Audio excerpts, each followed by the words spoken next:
This is Captain Arnold Leo speaking to you from the 9th Air Force bomber base somewhere in Western Europe. It is night. The field is pitch dark. And somewhere miles away, one of our planes is trying to get back here through the darkness. Our microphone is located at the corner of the field, just a few feet from a giant searchlight. That with others will go into operation any moment to give this plane what is called a homing, a guide, a beacon back to its base. In the dark skies over Europe, with no peacetime radio beams to guide them, a lost or injured plane can quickly come to disaster without some supplemental help in getting home, such as these giant searchlights operated by the 9th Air Defense Command. And here we go. Let's listen. Hey, 90 green. Only at 5,000? And for 600? Lights are now on, ringing the field with beams that are unbelievably powerful and brilliant, that merge into one point high in the sky. He is Lieutenant Robert Forsyth, platoon commander from Hudson, Wisconsin. Lieutenant, how soon will the plane reach the field? It should be here in just a few moments. In the meantime, will you tell us about this whole operation, the how and why of it? Well, our searchlight, ACAC, and radars are all part of the 9th Air Defense Command, commanded by Brigadier General William L. Richardson. It is our primary job to protect 9th Air Force airfields and all other areas from our front lines to the ports that supply them against enemy air attack. Our defense against enemy planes, and we've destroyed 250 since D-Day, has been so successful the German night raiders are now rare. As a result, we've been able to use hundreds of these giant 800 million candle power lights to guide home our planes that are lost, shot up, or have radio or instrument trouble. To date, we've brought in more than 3,000 planes that were in distress. How far can the lights be seen? From approximately 50 miles. On a direct beam, you could read a newspaper at that distance. And how many men man each light? 7 men, Captain. To defend this huge area, greater than all France, stretching from Holland and Germany to the Mediterranean, must require a tremendous communications net. It certainly does. The command uses more than 2,000 radios, almost 1,000 transmitters, 7,000 telephones, more than 10,000 miles of wire, and hundreds of radars, some so sensitive they can pick up a seagull. On this field, all searchlight sections, ACAC, and radar crews have instant communication, don't they? Yes, they are all on hot or direct lines to each other and to the gun controller, who can order any one or all of his guns to begin firing on enemy aircraft on a moment's notice. They also have direct lines to flight control, who can alert them to turn on the searchlights to guide home a plane, such as the one we're waiting for. And I believe if you listen carefully, you can hear it now. The plane is now coming into a safe landing. One of the great beams has been diverted horizontally on the runway to give the pilot visibility. And once again, the soldiers, science, and modern equipment of the 9th Air Defense Command have proved their power to save the lives of our airmen and their planes, as well as to destroy the enemy when he attacks. And now, from this 9th Air Force base on the Western Front, the Army Hour returns to New York. Bomb doors open.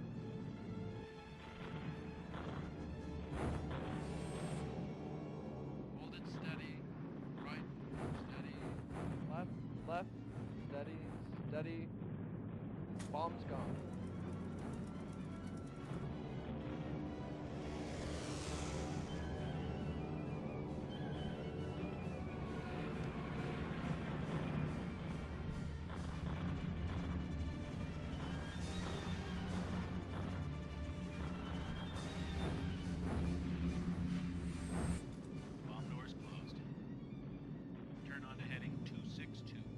Roger that, 262. Let's head for home, gang.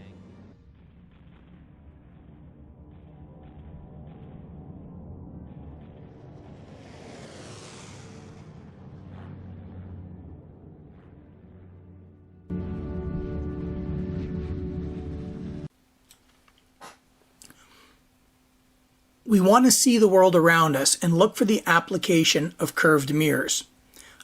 A mirror can reflect anything, even marbles in a goofy golf game. You could put a curved mirror in water and it would focus the ripples. Any energy source and even objects will follow this rule of reflection. In parallel, you'll go through the focus, and the reverse is true. You're used to seeing these curved mirrors in one situation, makeup mirrors in the house. But they have profound implications in our world, so I want to take a deep dive on the curved mirrors and see what their uses are. In parallel, through the focus. Out through the focus, it leaves parallel. It's possible to make a beam that's like a straight column of light, as in the bottom right picture. However, sending out an exact parallel beam isn't very useful. Can you imagine if your car headlights went out and remained the same width on the way out from the vehicle? You want them to spread a little bit. It's often common then to fan the beam out a little bit because you don't want to just be looking at a circle of light, but if you really want parallel, you can do it and keep the beam really confined in a nice column of light. You may want it to narrow because you're planning to do something like start a fire with a curved mirror. In all three cases here, the light source is very close to the focus, back and forth a bit. So many curved mirror lights allow you to make small adjustments to broaden or narrow the beam. In World War II, searchlights had their biggest heyday. Here's the 93rd Searchlight Regiment of the Royal Artillery, 1,500 women who were given these lamps to try to find enemy planes so they could be shot down. Radar quickly replaced these searchlights, and they pretty much were on their way out as the war went on. But at the beginning of the war, this is the best way to spot an enemy plane. These lights used carbon arc lamps, and they actually produced a fair amount of ultraviolet light. And you're going to learn a little bit about light spectrum here. This is red over at the 800, actually getting beyond the point you can see it. Around 5 to 600, that's like a yellow-green, and by the time we're in the 450 range, you're getting to a violet-blue light. Once you go into this shaded zone, you can't see it, but your skin will tell you it did. You're now into ultraviolet. It's getting quite dangerous. You don't want to look at it. Notice the sun does start getting brighter towards the blue, but as we enter the ultraviolet zone, the sunlight falls off. Not true for the carbon arc lamp. It heads to blue and spikes. The carbon arc lamp is capable of giving you sunburn. An arc welder produces similar light, but is using a metal arc, not carbon like pencil lead.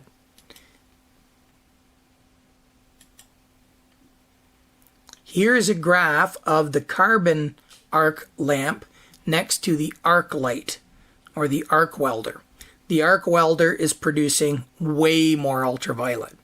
You only have a couple of seconds to stare at someone arc welding without a face shield, and you'll regret it the next day. The interesting thing about the early carbon arc lamps is they were open. They weren't sealed into a bulb like this, and there was a big arc. Later ones smartened up and they arranged it this way so the two electrodes are parallel to each other and they burn down like a sparkler. This version, you had to keep threading in the arc a little bit more. It had to be maintained. But you're burning carbon at nearly 4,000 degrees centigrade, and what does carbon do when it burns? It makes carbon monoxide and carbon dioxide. These early carbon lamps could suffocate you, poison you, if you had a lot of them in a closed room. Some historical Hollywood films try to show the past accurately, and you'll see the spotlights smoldering at the back of the room. There's smoke coming out of them because of this burning carbon arc. Later on, though, they became sealed. Lee lights were mounted on planes, and they allowed planes to find submarines. Submarines prefer to travel on the surface in World War II because when they went underwater, they had to switch to electric engines or they'd use up the oxygen. They went on a crawl. Like, they went from roaring along the surface like a boat to like a trolling motor, or just, like an electric wheelchair, like fraction of the speed that it had. A plane could sneak up on the sub, kick its lights on, catch it before it could dive and destroy it. Another brief invention was the Douglas A-20 Havoc bomber. And it was a light bomber, meaning a fairly small bomber. You can see the front here is where the bombardier would lie. And what the British did is they cut the nose off of some of these, and they fitted this huge light called the turbine light. And I zoomed in and tried to enhance it a bit.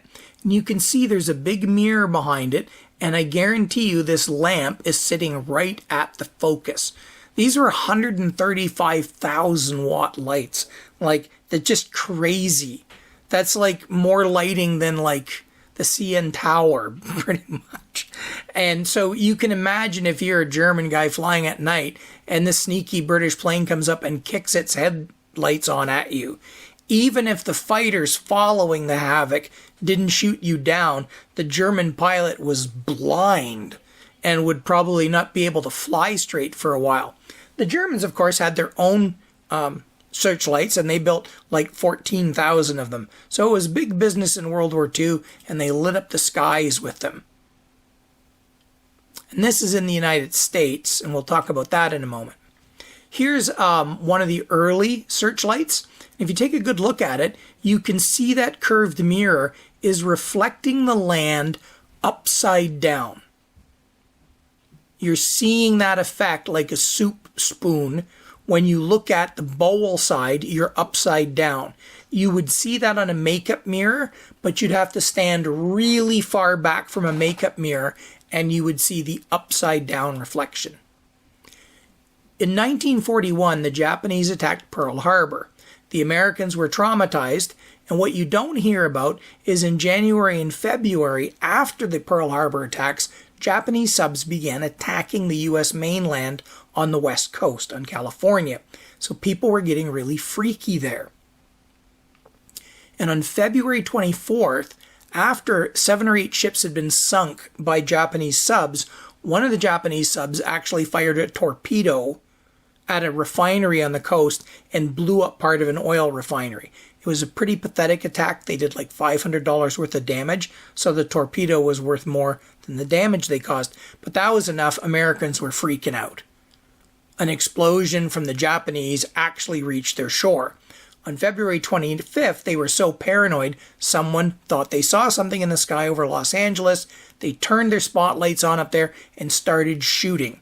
An hour later, they had shot 1,500 artillery shells into the air, millions of machine gun bullets. All the searchlights were on it. People were saying they saw like shapes and monsters and whatever, and waves of Japanese planes, and 5 people died from car accidents and heart attacks, and a bunch of houses and cars got damaged from falling bullets. And it turned out to be a weather balloon. Once the weather balloon was opened fire on, then after that, all the shells flying through the air just gave the next person go, no, there's something else moving up there. And this famous picture shows a number of artillery shells just about to detonate, or they've finished detonating, and where the spotlights are trained, there's all the smoke. And there are the tinfoil hat people all over the internet will tell you that these glowing lights, and if you look at this long enough, there's a giant UFO in the picture. And like, no, it's not. There was nothing there. I'm more concerned about, there seems to be an eyeball and a face here like Dormammu on the right side of the picture. That's just like bombs up in the air, but there's something creepy looking at me on that side of the picture. And here's another view of the mythical Battle of Los Angeles.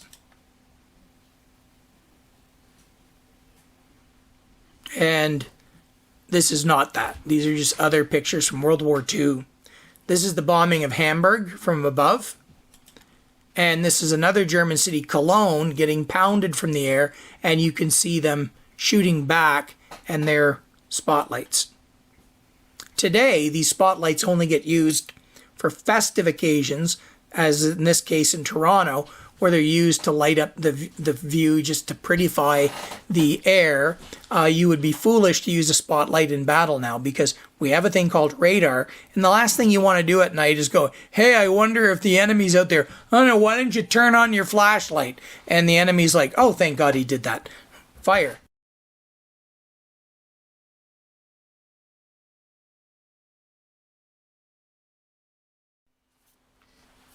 let's take a look at some strange technology that went along with these searchlights. This is an iPod in 1935. This is how you got your tunes. He's sitting on the coast of England listening to a cabaret in France. No, he's just all by himself and he has to wear this headgear. It's early orthodonture. No. It's actually he's deaf Mao and he's doing the first DJ cons. No, he's just listening and he looks very thrilled by it. This device can tip up, can tip down, left, right, and you can listen to mosquitoes many hundreds of kilometers away.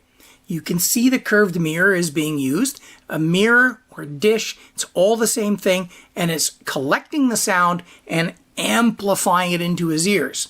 And everybody around the world thought these were the greatest gadgets going. This one, I kid you not, is for real. It's not made up. This guy is listening through 2 garden hoses and he's going, "Speak up! Can't hear ya!" These are like the largest earphones ever made. He's probably listening to rocks creaking on the moon. And guys being guys, you have to know that since guys are such complete dastards to each other, that somebody probably threw firecrackers in this or jumped up and went, "Hello!" Inside those pieces. You could probably listen to a heartbeat a mile away. The Japanese had their own. These were often called battle tubas, and you would not believe how big some of them got. They were multi-stories high. So he's listening to enemy aircraft, or like I said, maybe a mosquito 50 miles away. This was the best radar. You don't always need a curved mirror to collect the sound. The difference is this is going for volume, where the curved mirrors want to recreate an actual image of what you're seeing.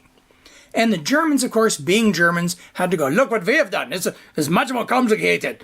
And they made it like one of those origami things girls fold when they're trying to ascertain their future marital careers and do I love them, whatever. It looks like some sort of weird origami.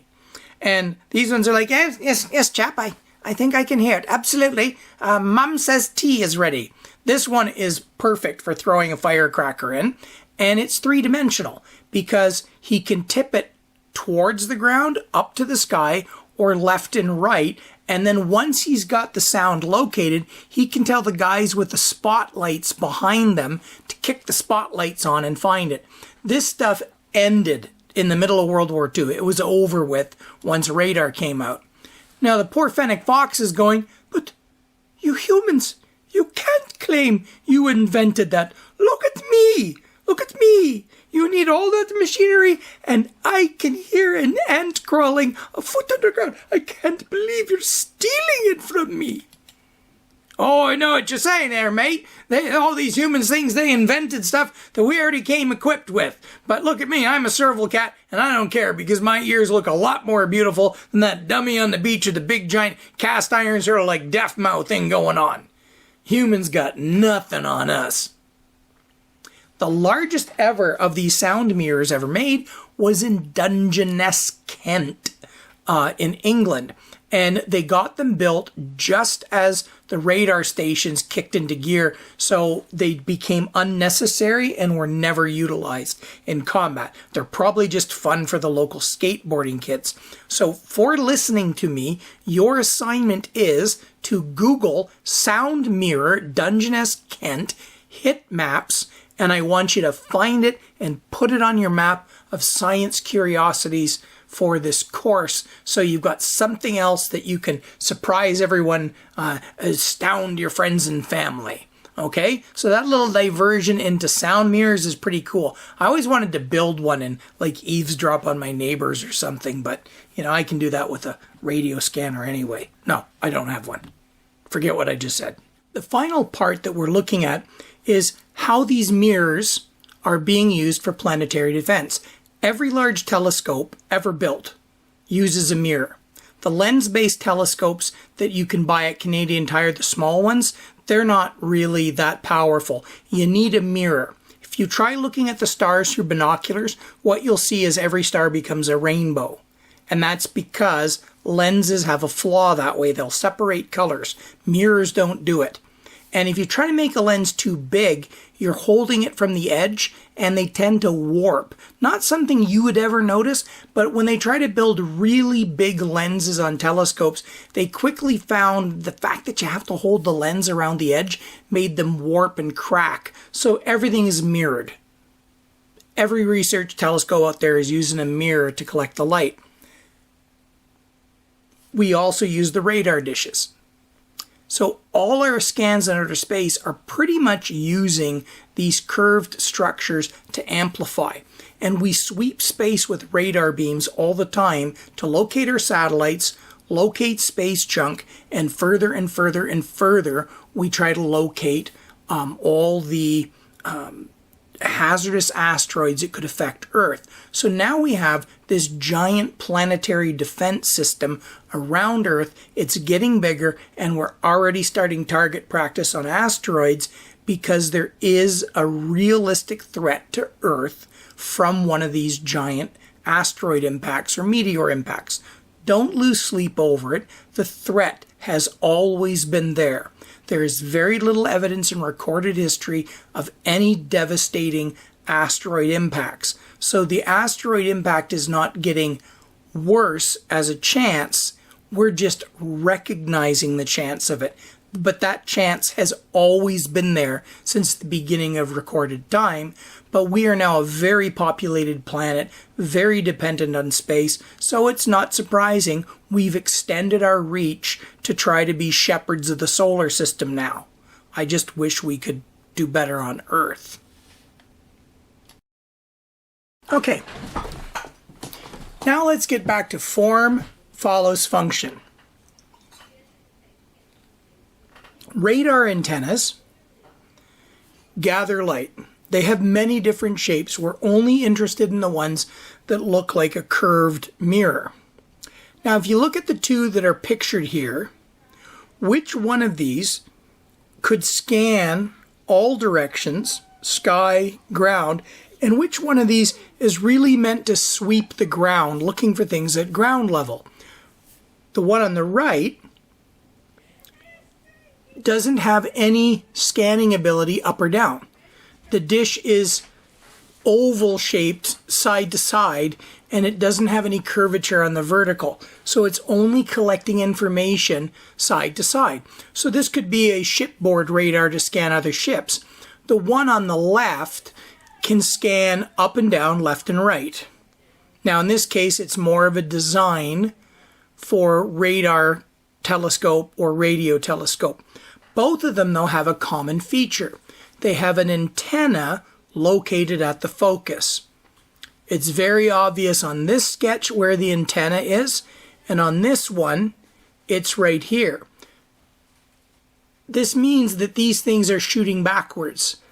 The radar beam goes down and then out. Same thing here. The radar beam flies off to this grid work and then it kicks back parallel or nearly parallel, because you don't want the beam too narrow, you want some width to it. Now let's see if we can do the same thinking process to spacecraft. When I was 13 years old, Voyager 2 was launched in 1977. It's now past Pluto and into interstellar space with several other spacecraft. It only has a 23-watt radio, which is just a little bit better than what the police have in their cars, or maybe like a classroom of cell phones. A whole classroom of cell phones has more power than this ship, but we can hear it 20 billion kilometers away from Earth because of the dish antenna. On the ground, the radar antenna here fires a signal at the dish. It leaves more or less parallel out into space. It hits the Voyager dish, bounces through its focus, and Voyager hears. Then Voyager shoots back, firing its own radio waves at its own dish, and they leave parallel and head to Earth. Now at 20 billion kilometers away, you can't keep this transmission tight. It's going to spread out no matter what you do, and you do kind of want it to spread out because the odds of you hitting the ship with a narrow beam is next to zero. By the time Voyager's signal gets back to Earth, it's wider than the planet itself. So many of these dishes are used to collect the light and then, or collect the energy and then amplify it and listen to it. And that's how we're listening to basically a cell phone signal across the entire solar system. We have an entire space network dependent on this stuff. And now we're building planetary defenses. Our radar can sweep out to Mars and the asteroid belt. I mean, you can't pick a penny out, but you can pick something out the size of Manhattan quite easily. So now let's take a look at what we've learned and can apply it to spacecraft. One of these two spacecraft is near Earth, one of them is deep space. Don't look at the background, which kind of gives it away. What features are on the two ships that tell you their function? Well, the one on the left has solar panels, so it's collecting sunlight. That must mean it's near Earth. And the antennas are straight sticks, those ones I called dipole antennas. So they're not communicating very far.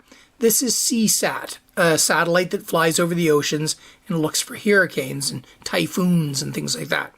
Voyager, on the other hand, is missing solar sails. It has no solar panels at all. It's dependent on this little nuclear power supply, and it's got that dish antenna. The dish antenna is almost bigger than the ship itself. So it's putting its hand up to its ear and going, "Hello, I can't hear anyone." And that's a deep space satellite.